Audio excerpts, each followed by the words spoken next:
Om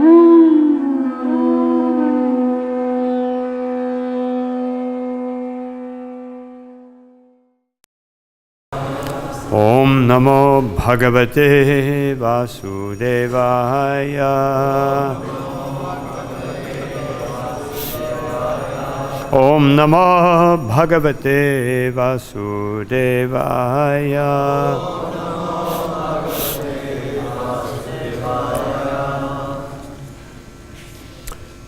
Reading today from Srimad Bhagavatam, 7th Canto, 9th chapter, text number 11.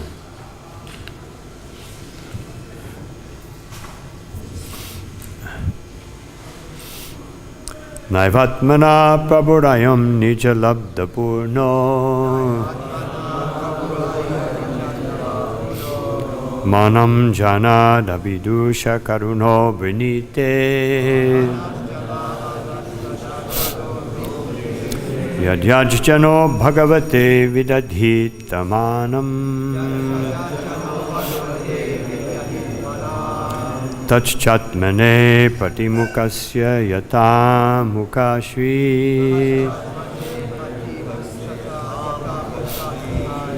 naivatmana prabhurayam nijalabdapurno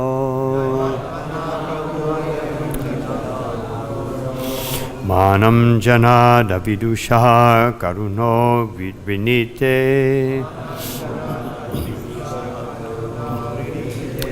yadyajjano bhagavate vidadhitamanam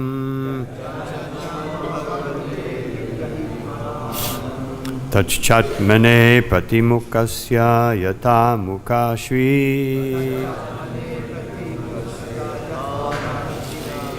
naivatmana prabhurayam nijalabdapurno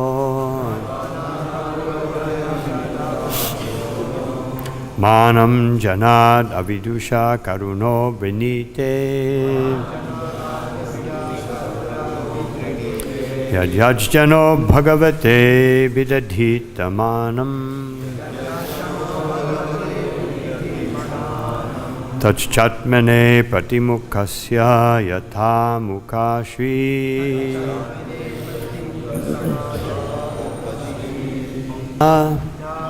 nor Eva, certainly, Atmana, for his personal benefit. Prabhu, Lord, Ayam, this, Nijalabdapurna, is always satisfied in himself. He does not need to be satisfied by the service of others. Manam, respect. Janat, from a person. Abhidusha, who does not know the aim of life, is to please the Supreme Lord. Karuna, the Supreme Personality of Godhead, who is so kind to this foolish, ignorant person. Vrinite, accepts, yat, whatever. Jana, a person. Bhagavate, unto the Supreme Personality of Godhead. Vidadita, may offer. Manam, worship. Tat, that. Cha, indeed. Atmane, for his own benefit. Pratimukasya, of the reflection of the face in the mirror. Yata, just as. Mukashvi, the decoration of the face. Translation of purport by His Divine Grace Srila Prabhupada. The Supreme Lord, the Supreme Personality of Godhead, is always fully satisfied in Himself. Therefore, when something is offered to Him, the offering, by the Lord's mercy, is for the benefit of the devotee, For the Lord does not need service from anyone.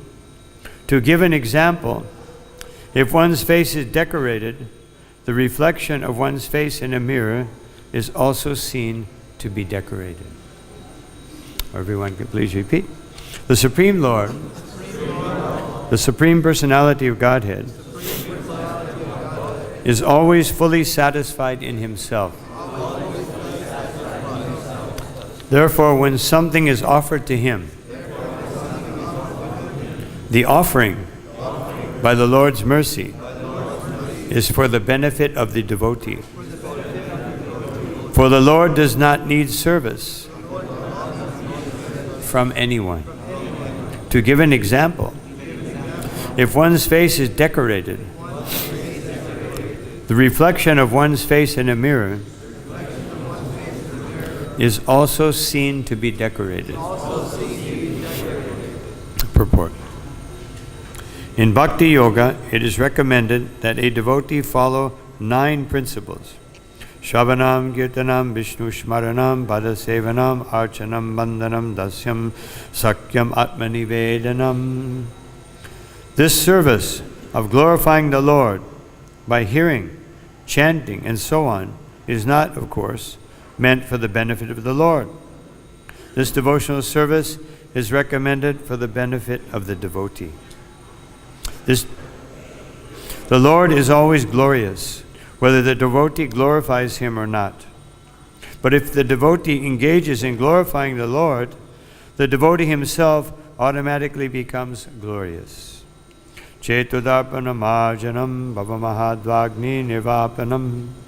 By glorifying the Lord constantly, the living entity becomes purified in the core of his heart, and thus he can understand that he does not belong to the material world, but is a spirit soul whose actual activity is to advance in Krishna consciousness, so that he may become free from the material clutches. Thus, the blazing fire of material existence is immediately extinguished. Bhavamahadvagni nirvapanam.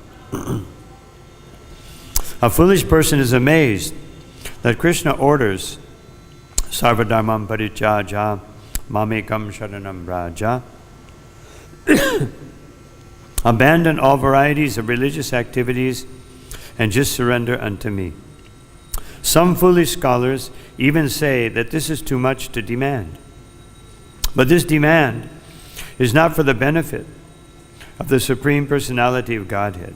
Rather, it is for the benefit of human society.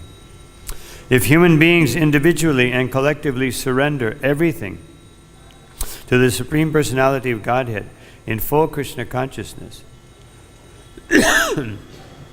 all of human society will benefit. One who does not dedicate everything to the Supreme Lord is described in this verse as avidusha, a rascal. The Bhagavad-Gita 7.15. In Bhagavad-Gita 7.15, the Lord himself speaks in the same way. Namam duskritino mudha prapanjante naradamaha mayaya pahita jnana asuram bhavam ashrita. Those miscreants who are grossly foolish, lowest among mankind, whose knowledge is stolen by illusion, and who partake of the atheistic nature of demons, do not surrender unto me. Because of ignorance and misfortune, the atheists and the naradamas, the lowest of men, do not surrender unto the Supreme Personality of Godhead. Therefore, although the Supreme Lord Krishna is full in himself, he appears in different yugas to demand the surrender of the conditioned souls so that they will benefit by becoming free from the material clutches. In conclusion, the more we engage in Krishna consciousness and render service unto the Lord, the more we benefit. Krishna does not need service from any of us.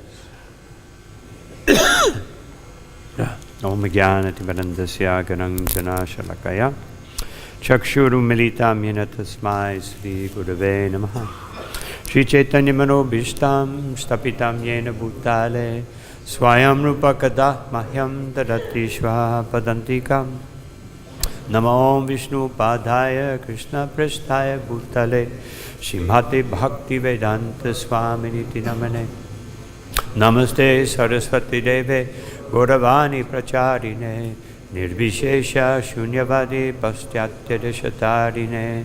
Jaya Shri Krishna Chaitanya Prabhu Nityananda Shri Advaita Gadadha Shivashari Gaura Bhaktavinda.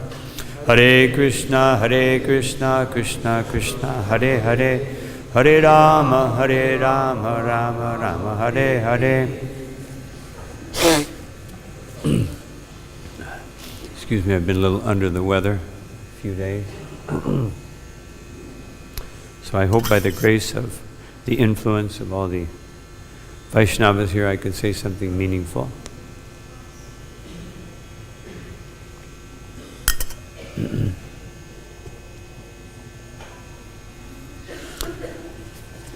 So Prahlad Maharaj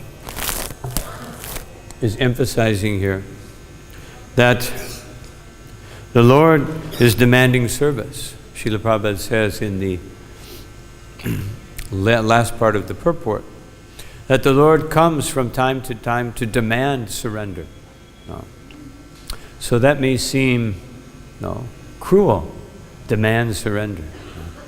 But he's demanding surrender out of his compassion and his mercy. Krishna allows everyone free will, but at the same time, he indicates that what is best for the living entity. First of all, by his personal instructions, Bhagavad-Gita, Srimad Bhagavatam. And second of all, through his devotees. And third, through material nature. All of them are demanding that we surrender to Krishna. Material nature, therefore, in this verse, it says, Manam Janat Abhidusha, that those Abhidushas, which Srila Prabhupada mentions in the purport, very rascals, or Abhidusha means one without any knowledge, one without any understanding. So they don't surrender to Krishna. But even if one of them somehow or another tries to surrender to Krishna, Krishna karuno vrinite, as it says here in the verse, that he shows them his compassion. He wants them to surrender. He wants to give everyone the opportunity to be happy. Just like a father or mother, they want their child to be happy. So sometimes they have to punish the child. Sometimes they reward the child. But the child very obstinately wants only something that the whims of his senses demand. So they have to demand surrender. So this is everything comes from Krishna. So Krishna, we can see what Krishna is doing and why he's doing it just by seeing what all of us have experienced in life. We all had parents, I'm sure that everyone did. And they demand surrender. They don't say, well, even though there are some modern psychologists who say that you should just let children do what they want, then they'll develop naturally. They'll develop naturally into rascals. But no, one trains the children, and sometimes they like it, sometimes they don't. But one is always considering the benefit of the children. It's not for one's benefit.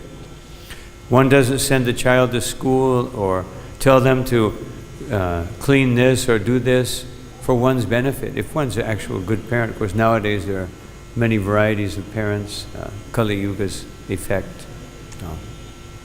So, the main thrust of this verse, Nija Labha Purna, that Prahlad Maharaj is emphasizing that Krishna is complete within himself. Labha. Everything that he desires, he's full of it. Just like Lord Brahma, in the Bhagavatam, in the 14th, when he's offering his prayers to Krishna, 14th chapter, 10th canto. He says, Gunatmanas ye pi gunan vimatum. That, my dear Lord, you are Gunatmana.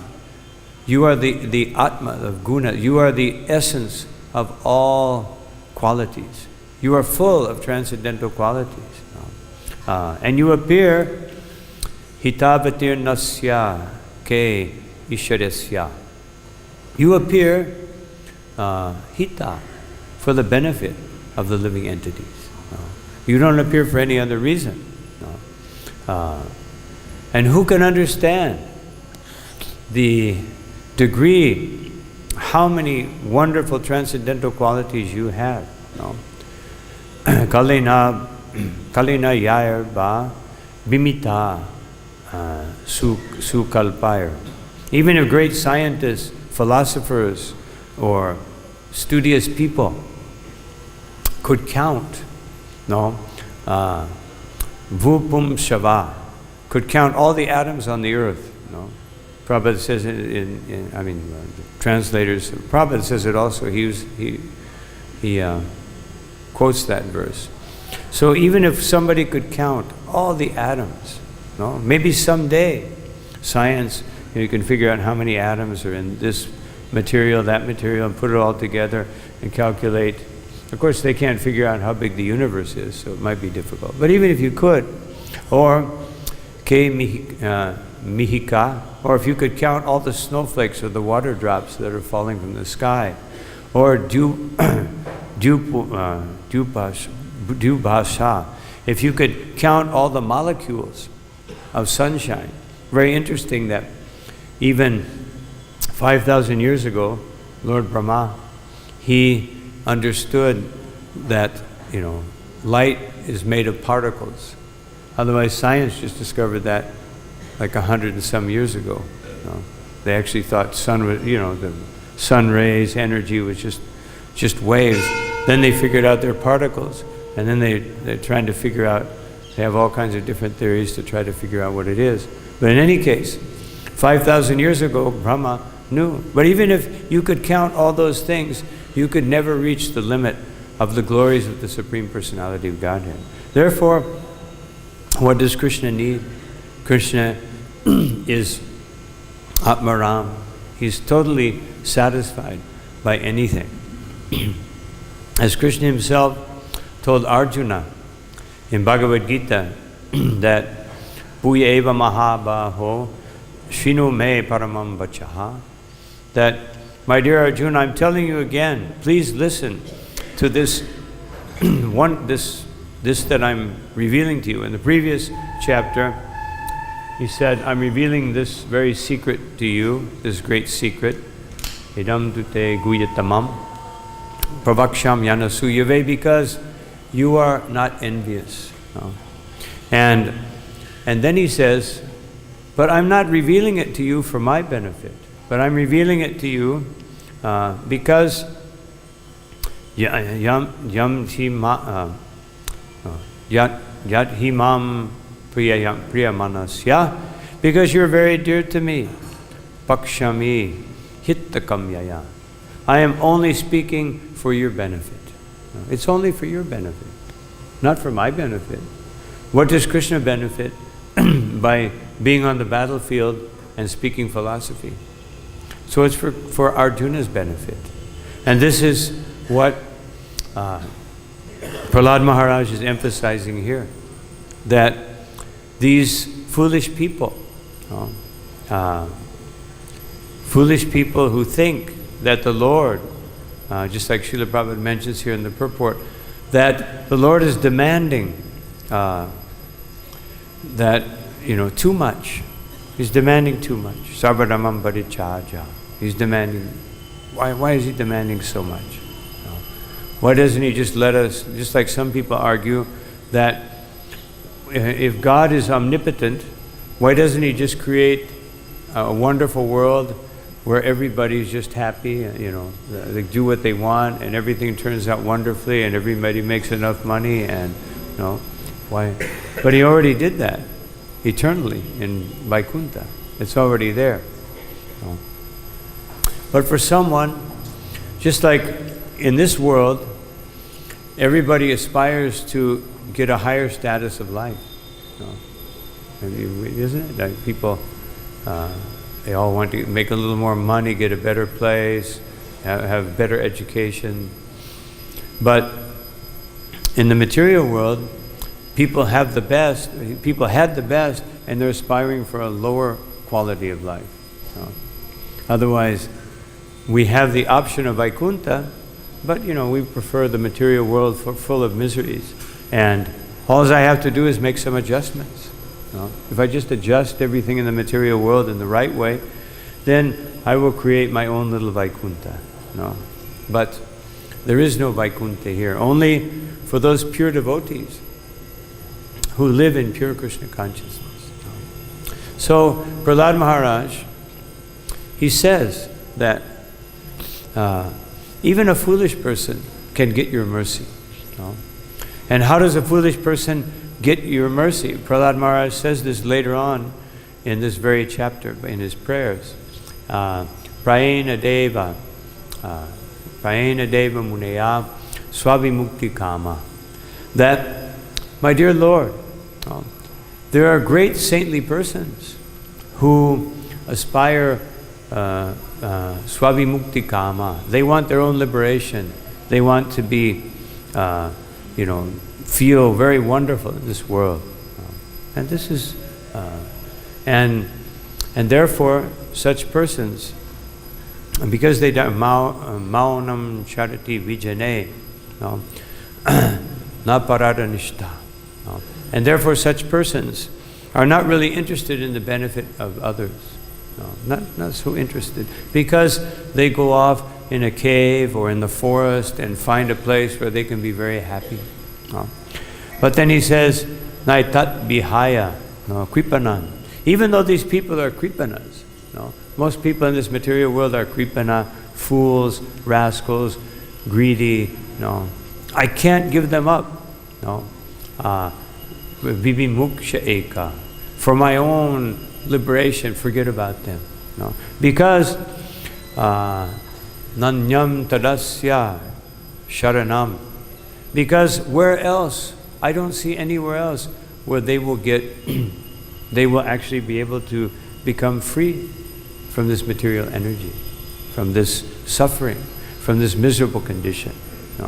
Otherwise, without your mercy, and therefore, Prahlad Maharaj says, I can't abandon the activity just to be happy. Actually, Prahlad Maharaj there is anticipating that the Lord will offer him some benefit. He's thinking, he always offers everyone some kind of benefit. So he anticipates that he's going to offer me some, something. Even so many great devotees of the Lord. Kolavecha Sridhar, when he came before Lord Chaitanya, Lord Chaitanya was so pleased with him that he said, for your devotion, life after life, I want to give you a kingdom. And he says, I don't want a kingdom. I will give you all mystic powers. I don't want all mystic powers. Then what do you want? I just want your devotional service, birth after birth. So this is the mood that Srila Prabhupada, the mood of Prahlad Maharaj, the mood of all the pure devotees. Prahlad Maharaj, even from this prayer, is anticipating. When later on he's anticipating more. The Lord may offer me something. He's already given me unlimited mercy just by appearing. He came to protect me. He came to save me from the pursuit of my demoniac father, Hiranyakashipu. So, I don't want... So he's saying that first, in the last verse, he spoke about Brahmins. That a Brahmin, a devotee can save himself and save the world. How does the devotee save the world? There's a very nice verses in the second canto of the Bhagavad-Gita. Shrinvatam shadhaya nityam No? Grinatascha svatashchitam. That a devotee, by always sincerely hearing, and whatever he hears, grinatascha svatashchitam, he applies it very carefully to make a great endeavor to serve Krishna and to please Krishna. No? Therefore, kalinan nati dirgena. Therefore, in a very short time, Bhagavan vishate riti. He will have the Lord within his heart. And when he has the Lord in his heart, how does the Lord come into the heart? Pravishta karnarandrenam swanam bhavam saroruham. The Lord enters through the ear holes, no? By hearing. By hearing carefully the Srimad Bhagavatam, especially it's speaking about hearing the Bhagavatam. Then the Lord enters into the heart. He opens up the lotus flower of the loving relationship between himself and the devotee. And then, dunoti shamalam Krishna. Then he cleanses away all the unnecessary things in the heart. Salilasya yata sharat. Just like the autumn rains. No, like the summer rains, the monsoon rains, which didn't happen very much this year in Vrindavan, I hear.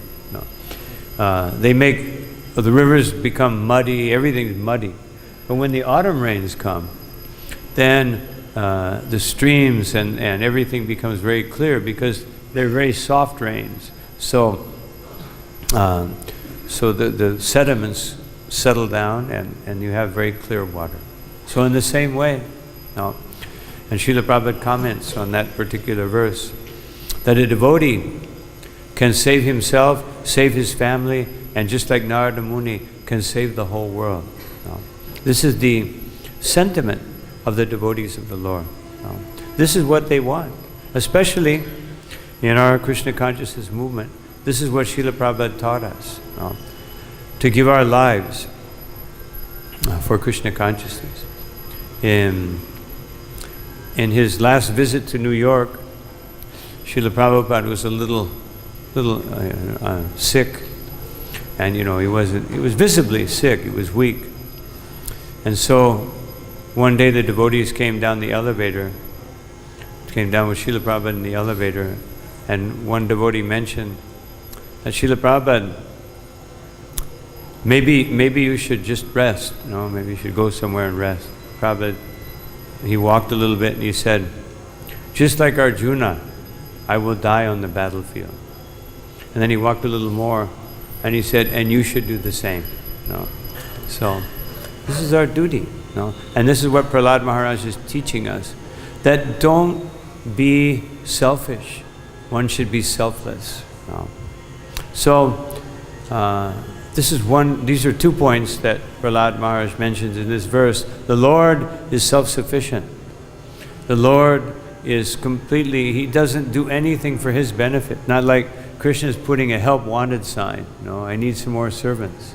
He has unlimited servants. Lakshmi Sahasra. He has millions and millions of Lakshmis, goddesses of fortune, gopis serving him. He doesn't need to advertise. But he's doing it for everyone's benefit. And then Prahlad Maharaj says that everyone can benefit, even the most foolish person. He's actually carrying that over from the previous verse where he was speaking about Brahmins who are adverse to the service of the Supreme Personality of Godhead. They can't save themselves. And a devotee can save everyone. So therefore he said, but even those foolish persons, if they somehow or another come in contact with the Supreme Lord, he will give them his mercy. And then, in the last line of this verse, he makes a very wonderful comparison. That serving the Lord is like decorating oneself. So if one decorates oneself, when you look in the mirror has the same decoration. No one decorates the mirror, like you look in the mirror and you start putting cosmetics on the reflection. Let me put some. No. That wouldn't make any sense. So, this reflection, this is the desire of Krishna, that the devotee becomes his reflection.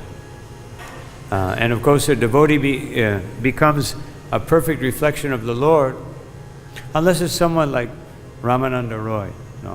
Ramananda Roy, because the Lord was his guru, and Arjuna. So he directly heard from the Lord instructed him. Ramananda Roy, when he met Sri Chaitanya Mahaprabhu, he was overwhelmed. And he said, I can't believe I'm just a Shudra, and you are a Brahmin of the highest order. Not only are you a Brahmin, but I can see by your characteristics that you are none other than the Supreme Personality of Godhead. No one looks like that. No one speaks like that.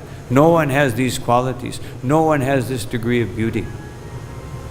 So Ramananda Roy said, but you're so kind that you embraced me. And you are so merciful that all the 1,000 people that were in my entourage, I saw tears were coming from their eyes. Their bodies were trembling. I mean, everybody, even the soldiers, and they saw Chaitanya Mahaprabhu, and by that contact, they were overwhelmed with love of Godhead. So then they made an agreement, we'll meet, and they met. And Lord Chaitanya Mahaprabhu, he said, I'm simply a Mayavad sannyasi. Please instruct me. So Ramananda Roy, of course, he didn't feel qualified. He had already said, I'm just a Shudra. But because the Lord filled him with ecstatic love, otherwise he became a perfect reflection. Therefore, the Lord inspired him, and he began to speak and speak and speak. And then he came to the point of speaking about the Rasa Leela. And then he revealed how actually in the Rasa Leela, Radharani, because she wasn't getting special attention, she was getting the same attention as everybody else.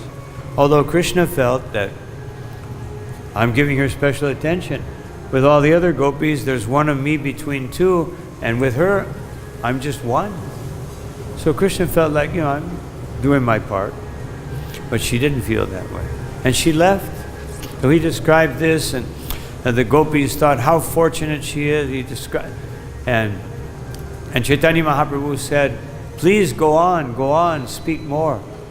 And Ramananda said, I cannot believe, I've never met anyone in this world who can go beyond this point. And he kept speaking, and then Lord Chaitanya said, go on. But Ramananda was feeling a little unsatisfied, because he felt like, I'm just a reflection. So he said, my dear Lord, whatever I'm speaking like a parrot. You are the one who's inspiring me. And the Lord said, no, I'm a Mayavad sannyasi. I don't know anything. Sarvabhauma Bhattacharya told me, I asked him about devotional service and to describe Krishna. And he said, only Ramananda Roy can tell you that. So I came here under his order. He purified me so I could come here. And then Ramananda again says, my dear Lord, I'm just like a puppet and you're pulling my strings. I'm just like a veena. And you are making me speak just like an instrument, and you are moving the string. And then Lord Chaitanya said, just give up this humility and speak. So then he again went into ecstasy and spoke. So this is the devotee being empowered, being a reflection of the Supreme Personality of Godhead. So a devotee, how does he become a reflection of the Supreme Personality of Godhead? By being a reflection of the orders and instructions given by the spiritual master. Just like Ramanujacharya, he had his cousin Govinda became his Shiksha disciple. His initiating guru told him, you go and serve Ramanuja. Ramanuja could see how qualified he is. He wanted him to come, but then he was very attached to his guru. But then he came back to his guru. His guru said, you go serve Ramanuja. And he did such excellent service. No one could believe the quality of his service. And then one day the devotees surrounded him, and they said that, Govinda, you are full of such wonderful qualities. And Govinda said, yes, that's right. I'm full of wonderful qualities. Everybody went, what's wrong with him? And then they went to Ramanuja. We think Govinda is, something. He's become puffed up. So Ramanuja called Govinda. And he said, certainly, you are full of good qualities. But you shouldn't say that about yourself. And he said, my dear Guru Maharaj, that I am low-born. I have no qualification whatsoever. But anything that I may say or do that reflects some quality is simply coming from you. So therefore, when people say that I'm full of good qualities, I'm meditating on those qualities which are being reflected in me from you. As Bhaktivinoda Thakur said, Yogyata vichari kichu nahi pai, tomara karuna sara. That I have no qualification.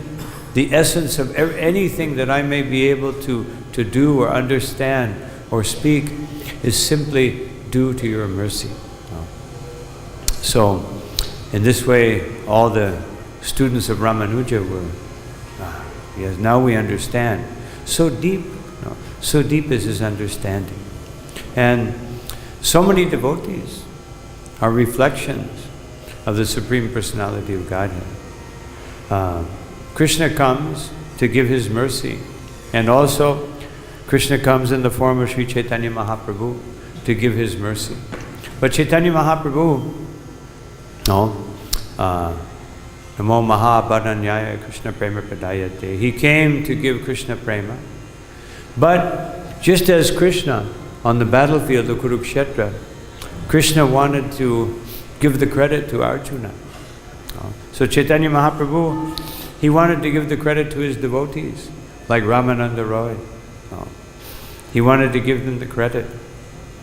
And so he had him speak. Although he was a kayasta, a shudra by caste, and a government worker, he was so qualified that Chaitanya Mahaprabhu had him reveal the highest understanding of Krishna consciousness. And Rupa and Sanatan, they were highly qualified Brahmins, but because they were employed in the service of the Mohammedan government, then they lost their caste. They considered themselves to be outcasts. And Chaitanya Mahaprabhu chose them to reveal the science of Krishna consciousness and to churn the ocean of nectar of bhakti rasa in the case of Rupa Goswami. And Haridas Thakur was born in a Muslim family. He had externally speaking, he was totally disqualified. And yet he made him the Namacharya. So this is the Supreme Lord. Not only is he full within himself, but he wants that fullness to be expressed by his devotees. And therefore he engages his devotees in glorifying him. Just like when Mahaprabhu, when he was just starting to reveal himself to some devotees as the Supreme Personality of Godhead. First he revealed himself to Srivas. He came to Srivasa's home, and Srivas was doing puja, and Chaitanya Mahaprabhu walked through the doors and said, "Who are you worshipping?" And he said, I'm worshipping the Lord. And he said, "You should worship me," in the mood of Nrsimha Day, because he had seen all these people who were so nescient. He was in the mood of Nrsimha. And he sat down, and Srivas worshipped him, and all the servants in the house worshipped him, and they did Abhishek. First time he revealed himself. Then he revealed himself again, to Murari Gupta. He was walking down the street, and someone said the word Varaha, and he went into the mood of Varahadev.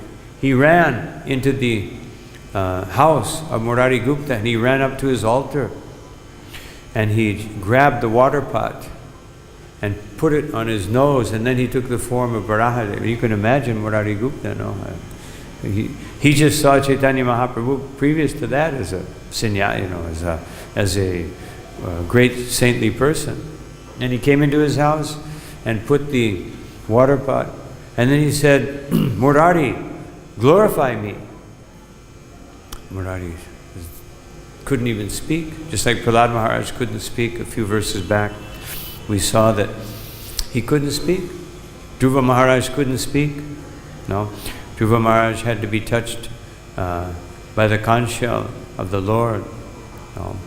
And Prahlad Maharaj had to be touched by the hand of the Lord. No. And Murari Gupta, he said, how can I glorify you if the Vedas can't even glorify you? No. And Mahaprabhu in the form of Varahadev, don't speak of the Vedas. The Vedas are cutting off my hands and legs, no, due to the interpretation of this rascal Prakashananda. No. They're cutting off my legs, and otherwise the emphasis of impersonal description of Brahman.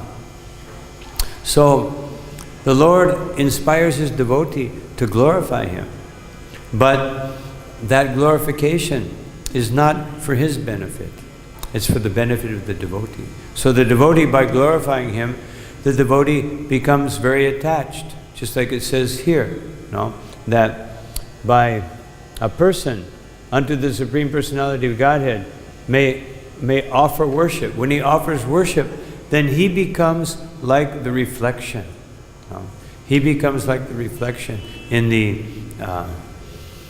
mirror of the Supreme Personality of God. So Chaitanya Mahaprabhu also had other persons. Not only, he had three types of appearances.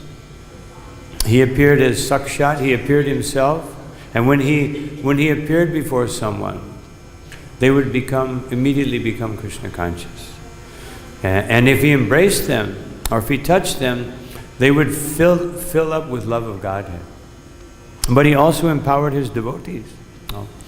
One devotee of Chaitanya Mahaprabhu, Nakula Brahmachari. Lord Chaitanya, because Lord Chaitanya could not purify he couldn't be everywhere. And at the time when Lord Chaitanya actually retired to Jagannath Puri, then he empowered one devotee, Nakula Brahmachari. He actually entered into his heart. And Nakula Brahmachari, because where Nakula Brahmachari lived, Lord Chaitanya had never gone. No. And so he began to exhibit all the symptoms of Chaitanya Mahaprabhu. His body even turned golden luster. And he would sing and dance and sometimes act like a madman. And he would get everyone to chant the holy name. And anyone he would embrace would fill with love of Godhead. So everyone was saying that this person is practically speaking an incarnation of Lord Chaitanya Mahaprabhu. So, but Shivananda is saying he was thinking, no, this can't be. How can someone have the same effect as Sri Chaitanya Mahaprabhu? But he heard this again and again. So he went to the place where Nakuli was surrounded by people. He was on the outside. He thought, if he really is Chaitanya Mahaprabhu, is empowered by Chaitanya, and then he'll remember something about me. And immediately Nakula Brahmachari said, Shivananda is saying, he's out there, call him, bring him here. No. So someone brought Shivananda and he sat down in front of him. And he said, you're doubting me. You're thinking that I don't have this power. Well, just remember that I gave you the Gaur Gopal mantra. No? Do you remember that? And Shivananda Saint offered as a base and says, yes, he is empowered. So the Lord wants to empower his devotee. The Lord wants everyone. The Lord also empowered Pradyumna Brahmachari or Nisingha Brahmachari. No, that's a long story, so I don't have time to go into that story.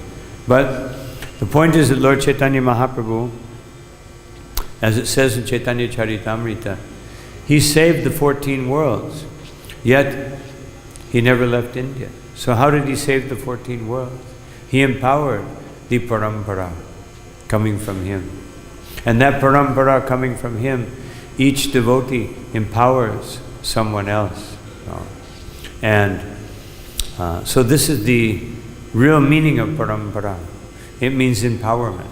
If you're actually situated in parampara, you may become empowered to be an acharya, but in any case, Jaridakatarikaha Krishna Upadesh Amara Gyaya Guru Hanyatara Edesh. In any case, Chaitanya Mahaprabhu said everyone should become guru. When Mahaprabhu was meditating on how to spread the holy name, he said, I'm the only gardener. And because I'm the gardener, then how can I distribute how can I distribute these fruits of love of God? And he said, therefore, I order every person within the universe to take this mission of distributing the fruits of love of God. So this is Lord Chaitanya Mahaprabhu's empowerment. And that empowerment is coming through the parampara, coming through Srila Prabhupada. Srila Prabhupada is empowering his disciples and empowering all of us through his books, his lectures, so that we can become, as it says here, a beautiful reflection. We can exhibit the qualities of Gunatmana, of the source of all qualities, the source of everything, the Supreme Personality of Godhead, Krishna. We can represent him, and other people can become empowered to come to Krishna consciousness. So these are some thoughts on this verse. I'll stop here. Any comments or questions?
Yeah, he's saying, like you said, 99.999% of the population.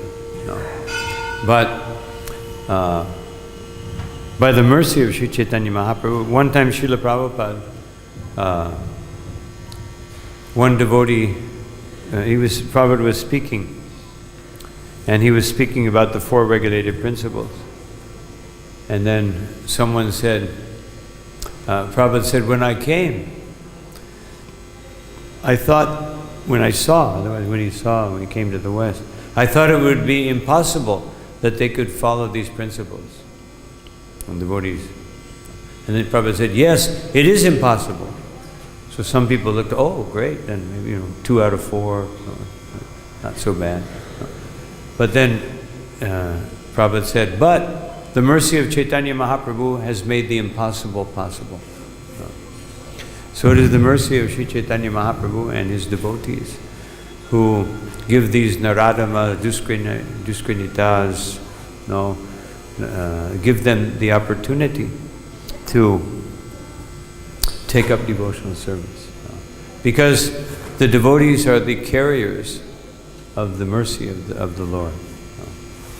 The Lord, as he says, Samaham sarvabhuteshu namidveshu stina priyaha, that I am equal to everyone. I don't envy anyone, I don't favor anyone. But someone who worships me, then I give them a special consideration. Because actually he's just reciprocating. Krishna says, I will reciprocate. So if someone loves me, but otherwise everyone else, demons and demigods, he has to reward them according to their sacrifice. So what is the hope? The hope is Sri Chaitanya Mahaprabhu and his devotees. and the mercy of the holy name. Any other question? The microphone? Yeah, there's a question. Okay. Please clarify. If the devotee thinks that if he serves Krishna, he does it for his own benefit, then how can he serve selflessly?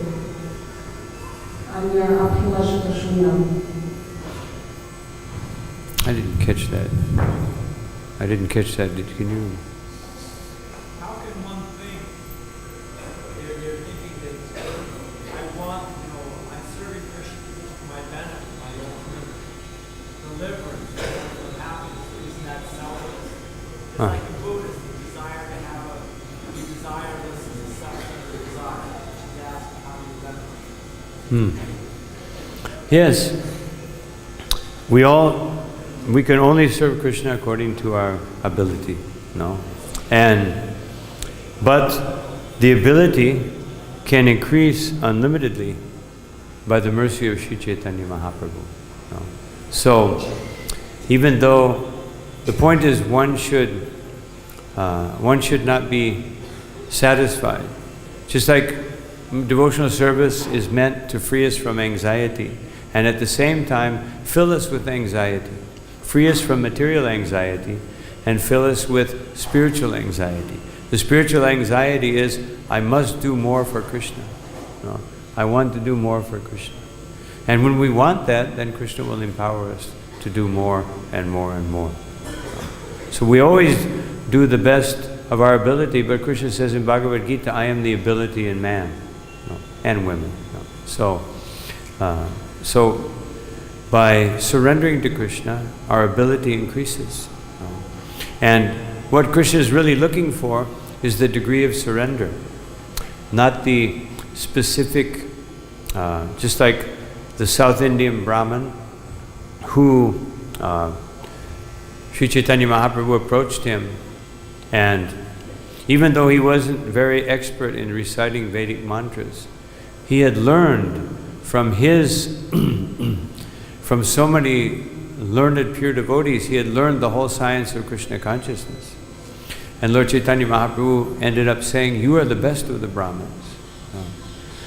Even though he couldn't even pronounce the mantras properly in the Bhagavad-Gita. But because he was so surrendered to his spiritual master, he was the most qualified person according to Sri Chaitanya Mahaprabhu.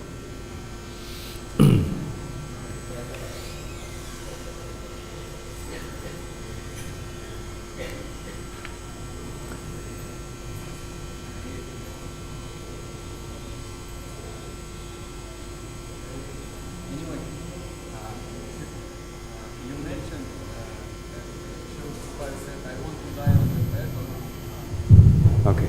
I want to die on the back of Prabhupada said, and you should do the same. And in Srimad Bhagavatam there are many examples when different kings and sages they go to the first and the last stage of their life to prepare for the death. And of course, opinion of Srila Prabhupada was the most important, but also I know that wrote to different words like Vrindavan, while you are young, you are preaching the glory of the Lord Chaitanya, and when you become old, you just go and settle in Vrindavan with this whole mind like this. So my question, when will be the point when we come and live in Vrindavan? Well, just like an old car, when the motor doesn't work anymore, then you park it. So, I mean, that was Prabhupada's example. Prabhupada's example was to keep serving and preaching. The material body, if one's material body, if you can't use it properly for preaching, no. So that's the point. That was Prabhupada's example. Now, some people may come, when they get older. I personally see that, I will take Prabhupada's example as my inspiration. There are instructions that one can come to Vrindavan, one should live in a holy place, So There are different instructions, but how do we find out what instruction is most pertinent to us? By seeing the example of the Acharya. So that's what point I would say at which you come and stay in Vrindavan. Of course, it's nice to come and stay for some time, like we're all doing, to get inspired, get purified, but then with as Prabhupada said, to take that back. Take that back with you and inspire others, just like we're talking about empowerment. So although I may not conceive of myself as I'm going to go and empower people, but that's the process. That's what Prabhupada told us to do. Come, become inspired, and by our enthusiasm to serve, that's the most inspiring thing. At least I find the most inspiring thing is to see an enthusiastic devotee.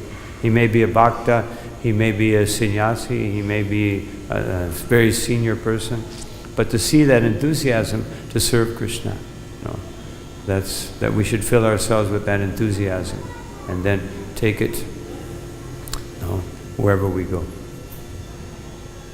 Hare Krishna.